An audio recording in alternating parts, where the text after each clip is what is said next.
भारत के संसदीय इतिहास में पहली घटना घटी जो आपने ध्यान नहीं दिया। और हम लोग जो है ना बहुत जल्दी खुश हो जाते हैं, तो खुश होने बाद ही भूल जाते हैं यार ये खेल क्या था। वो तो कहते छोड़ो खेल यार, काम हो गया ना। खेल को समझना जरूरी है, क्योंकि वो आपको खिलाड़ी बनाना चाहता है। उसने तो खेल किया, उसने कहा अपनी अपनी विधानसभा में भी ये खेल कर सकते हो। खेल ये हुआ कि आजाद भारत की पार्लियामेंट में जिस सत्ताधारी पार्टी के पास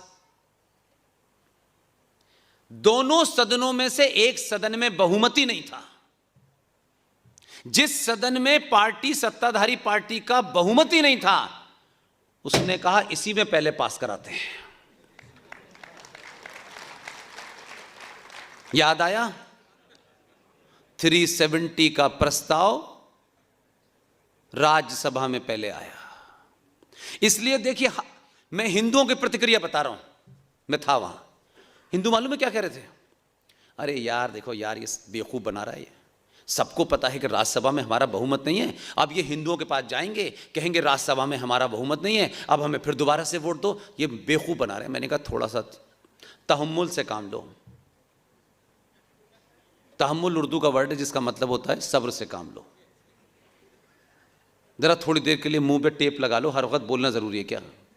10 मिनट तो समय दो। ये राष्ट्र का मामला है, ये घर का मामला नहीं है। और राज्यसभा में जब घुसे तो बाकी लोगों को समझ नहीं आया कि कहानी क्या है ये। जब तक संसद की पटल पे उसने बोलना नहीं शुरू किया, तब को पता ही नहीं था कि आज का एजेंडा क्या है।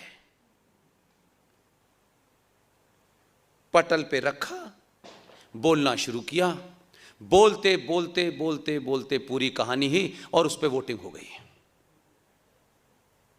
तो लोगों ने कहा मैं इसका वो नहीं दिया। उसने जितने पुराने बिल पास हुए थे उन्हीं की नजीर बनाई। उन्होंने कहा फला बिल हुआ था उसमें भी ऐसा नहीं हुआ था, फला बिल पास हुआ था उसमें भी नोटिफिकेशन नहीं दिया था, ये अभी अभी ले लो, पढ़ लो और अभी पास करना है। तो वो जो उल्टे हाथ पे बैठे हुए थे,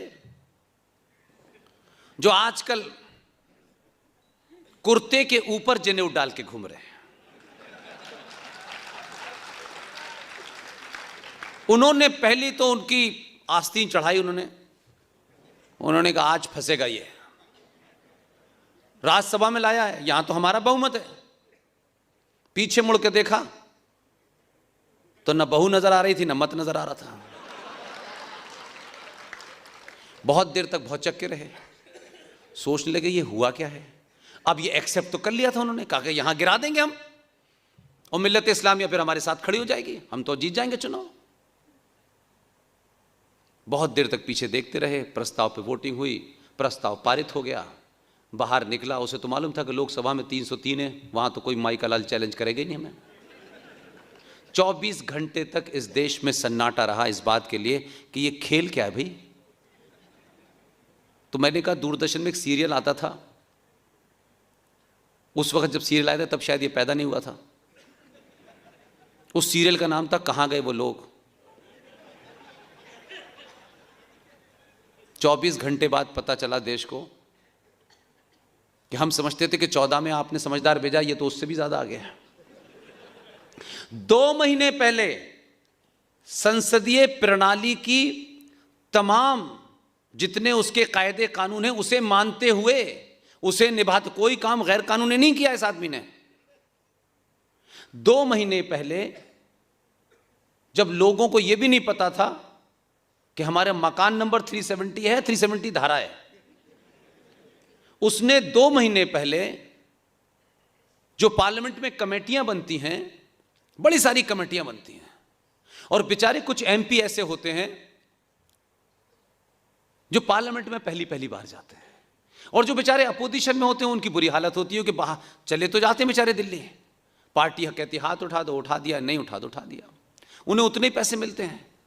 इन्होंने जो भारतीय पार्लियामेंट की परंपरा है उस परंपरा का निर्वाह करते हुए 2 महीने पहले यह कहा कि हमारे जो विदेश डेलीगेशन जाते हैं उन डेलीगेशन में मिला जुला डेलीगेशन जाता है, और हमारे देश के एमपी इतने जाहिल और इतने अनपढ़ हैं ऐसा माना जाता है। मैं नहीं कह रहा ये बात, मैं नहीं कह रहा ये बात, लेकिन हर आदमी को जो बेचारा जीवन में अपने घर से निकल के दिल्ली जिसने ना देखी हो, उससे आप ये कहें कि आपको जाना है डेलीगेशन में और नीदरलैंड में पानी की व्यवस्था कैसे है इसका अध्ययन करके आना है,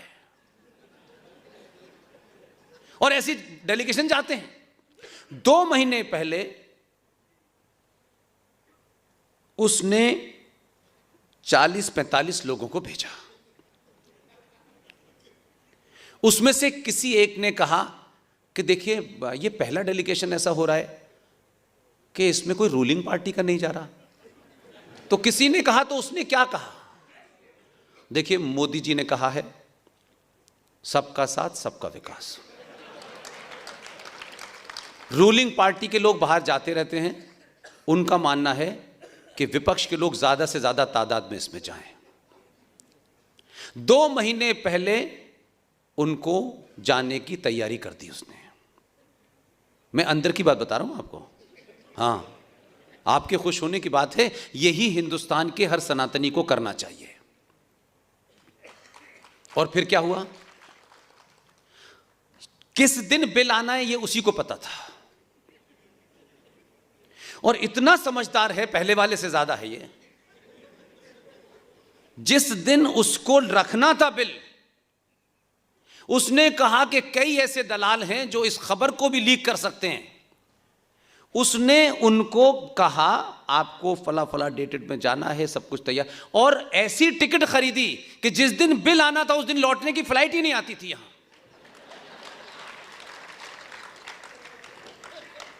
बाद में पता चला कि ये तो क्या हो गया, कहां गए लोग, नीदरलैंड में घूम रहे हैं लोग।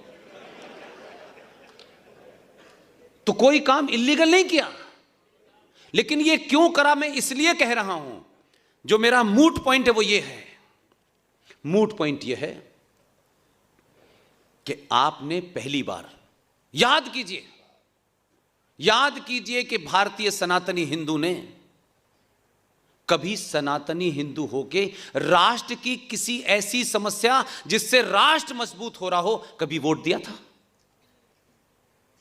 मेरे 4 MP बन जाएं, मेरी जाति के लोग वो बन जाएं, मेरी जाति का ये बन जाए, मुझे ये मिल जाए। आपने 2014 में जब वोट दिया था तो वोट बाद में दिया था, पहले भारतीय समाज सनातनी हिंदू हो गया था, तब मोदी पैदा हुआ। तो दुनिया ने बहुत सारे आर्टिकल बाहर लिखे, वॉशिंगटन पोस्ट वगैरह में बहुत कुछ लिखा गया। तो यहां के लोग तो यहीं के अखबार ढंग से नहीं पढ़ते, तो बाहर के क्या पढ़ेंगे? तब भी वॉशिंगटन पोस्ट ने अपने एडिटोरियल में लिखा था, या न्यूयॉर्क टाइम्स, दोनों में से किसी एक ने अपने एडिटोरियल में लिखा। इसलिए मैं कह रहा हूं, दुनिया आपको 1947 से नहीं जानती, बापू से इस देश को नहीं जानती। दुनिया आपको हजारों साल पुरानी सनातन सभ्यता से जानती है, आचार्य चाणक्य से जानती है, विष्णुगुप्त से जानती है। बापू को हमने ठीक है उनकी मार्केटिंग करके जगह जगह खड़ा कर दिया है, वो ठीक है, वो जरूरी है, सबका साथ सबका विकास कहते रहिए, वो एक अलग इशू है। इसलिए मेरा सिर्फ इतना ही कहना है कि जब आप अपने बीच में से ये मैसेज देते हैं, आपने 2 बार सरकार चुनी है, 2 बार चुनी है, मोर और लेस 283 से 303 पहुंचने के उस सफर को सोचिए कि आपने क्या मैसेज दिया है। ये जो आजकल ऊंट की पीठ पे खड़े होकर के सऊदी अरब में खजूर तोड़ने वाले क्यों परेशान हैं? ये इसलिए परेशान नहीं है कि कुछ 2 समझदार लोग भेज दिए आपने, ये बिल्कुल भी एजेंडा नहीं है, बिल्कुल भी ये एजेंडा नहीं है, ये गलतफहमी निकाल दीजिएगा। उनकी प्रॉब्लम ये है कि 700 साल के बाद इस समाज में सच बोलने और सच के साथ खड़े होने की ताकत आ गई है। यह समाज अगर जागृत हो गया, इसी स्पीड में हो गया, तो हम जहां से चले थे हमें वहीं वापस जाना पड़ेगा। तो ये सड़कों पे, ये औरंगजेब रोड, ये शाहजहां रोड, ये जितनी भी चीजें हैं जिसने आपकी हर जनरेशन को ये बताया कि अगर ये आक्रांता थे, सनातनियों के साथ रेप किया, मर्डर किया, इनकी औरतों की मीना बाजार जामा मस्जिद के बाहर 10-10 रुपए और 2-2 रुपए में बोली लगाई, तो फिर इनके नाम क्यों हैं आज? तो फिर ये भारत आजाद कैसे है? आजादी का क्या मतलब है? सड़क पे सोना, कहीं पे खड़े हो जाना, इसके लिए आपने आजादी ली थी? राष्ट्र आजादी अपनी उस सभ्यता को स्थापित करने के लिए लेते हैं, ना कि इसलिए लेते हैं कि आपको छूट मिल गई, आप सड़क पे कहीं साइकिल लगा दीजिए, कहीं खड़े होकर पेशाब करने लगिए। इसके लिए आजादी नहीं मिली थी आपको। लेकिन आप यही आजादी समझ रहे थे कि अब क्या फर्क पड़ता है, अब तो हमारी सरकार आ गई, अब तो हम लूटेंगे, भ्रष्टाचार करेंगे, मसाले में जहर मिलाएंगे, दूध में यूरिया मिलाएंगे। इस काम के लिए आपने ली थी कि आजादी है। और फिर आप ये कहते हैं अंग्रेजों का जमाना बहुत अच्छा था।